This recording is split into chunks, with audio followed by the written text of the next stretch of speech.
Saudara-saudari yang terkasih di dalam Kristus, marilah kita mulai renungan hari ini. Dalam nama Bapa dan Putra dan Roh Kudus. Amin. Renungan Harian Katolik, Senin 12 September 2022. Menghormati Allah dalam hidup ibadah kita. Meneladani iman perwira Kapernaum. Bacaan pertama. Bacaan dari surat pertama Rasul Paulus kepada jemaat di Korintus. Saudara-saudara, dalam hal mengatur yang berikut ini, aku tidak dapat memuji kalian, sebab pertemuan-pertemuanmu tidak mendatangkan kebaikan, melainkan keburukan. Pertama-tama aku mendengar bahwa apabila kalian berkumpul sebagai jemaat, ada perpecahan di antaramu. Hal itu sedikit banyak aku percaya. Memang perpecahan harus ada di antara kalian, supaya nyatalah siapa di antara kalian yang tahan uji. Apabila kalian berkumpul bersama-sama, ternyata berkumpulmu itu bukan untuk perjamuan Tuhan. Sebab pada perjamuan itu, masing-masing memakan dahulu makanannya sendiri, sehingga yang seorang lapar dan yang lain mabuk. Apakah kalian tidak mempunyai rumah sendiri untuk makan dan minum? Atau kalian mau menghina jemaat Allah dan membuat malu orang-orang yang tidak mempunyai apa-apa? Apakah yang akan kukatakan kepadamu? Memuji kalian? Dalam hal ini, pastilah tidak. Sebab apa yang telah kuteruskan kepadamu telah kuterima dari Tuhan, yaitu bahwa Tuhan Yesus pada malam ia diserahkan, mengambil roti, dan setelah mengucap syukur atasnya, ia memecahkan roti itu seraya bersabda, "Inilah tubuhku yang diserahkan bagimu. Perbuatlah ini sebagai kenangan akan daku." Demikian pula ia mengambil cawan sesudah makan, lalu bersabda, "Cawan ini adalah perjanjian baru yang dimeteraikan dalam darahku. Setiap kali kalian meminumnya, perbuatlah ini sebagai kenangan akan daku. Sebab setiap kali kalian makan roti ini dan minum dari cawan ini, kalian mewartakan wafat Tuhan sampai ia datang." Demikianlah sabda Tuhan. Syukur kepada Allah. Bacaan Injil. Inilah Injil suci menurut Lukas. Pada suatu ketika, setelah mengakhiri pengajarannya kepada orang banyak, masuklah Yesus ke Kapernaum. Di situ ada seorang perwira yang mempunyai seorang hamba yang amat ia hargai. Hamba itu sedang sakit keras dan hampir mati. Ketika mendengar tentang Yesus, ia menyuruh beberapa orang tua-tua Yahudi kepadanya untuk meminta agar ia datang dan menyembuhkan hambanya. Mereka datang kepada Yesus dan dengan sangat mohon pertolongannya. Katanya, "Sudah selayaknya engkau menolong dia, sebab ia mengasihi bangsa kita, dan dialah yang menanggung pembangunan rumah ibadat kami." Maka pergilah Yesus bersama mereka. Ketika Yesus tidak jauh lagi dari rumahnya, perwira itu menyuruh beberapa sahabatnya untuk mengatakan kepada Yesus, "Tuan, janganlah bersusah-susah, sebab aku merasa tidak layak menerima Tuan dalam rumahku. Sebab itu, aku juga merasa tidak pantas datang sendiri mendapatkan Tuan.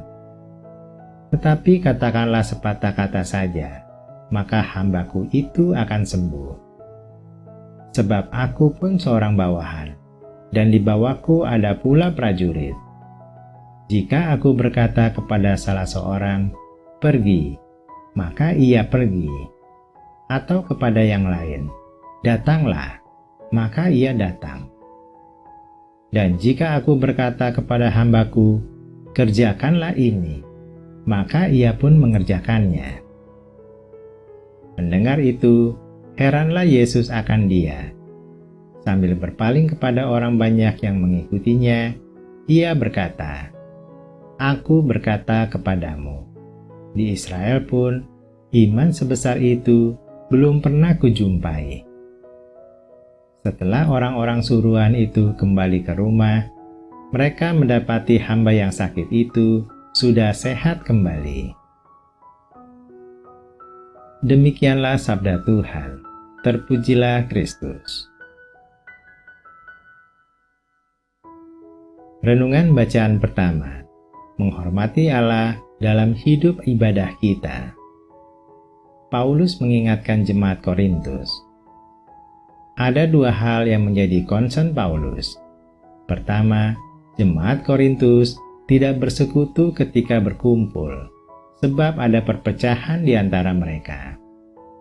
Kedua, mereka memperlakukan perjamuan kudus dengan tidak hormat. Seperti orang rakus, mereka makan dengan serakah dan minum sampai mabuk. Tentu saja Paulus tidak memuji hal tersebut. Orang yang berbuat demikian menghina Allah dan tidak peka akan orang yang berkekurangan. Aturan dalam perjamuan kudus. Makan dan minum adalah kebutuhan manusia yang wajar. Manusia harus makan dan minum supaya bisa hidup. Tetapi dalam pertemuan ibadah, di mana juga dirayakan perjamuan Tuhan, adalah salah besar apabila orang makan dan minum dengan sepuas-puasnya. Perjamuan kudus harus diterima dengan sikap hormat, memeriksa diri, sambil mengingat pokok-pokok iman yang dilambangkannya.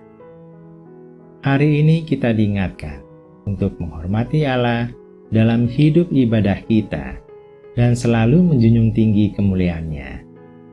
Kita harus beribadah dengan benar.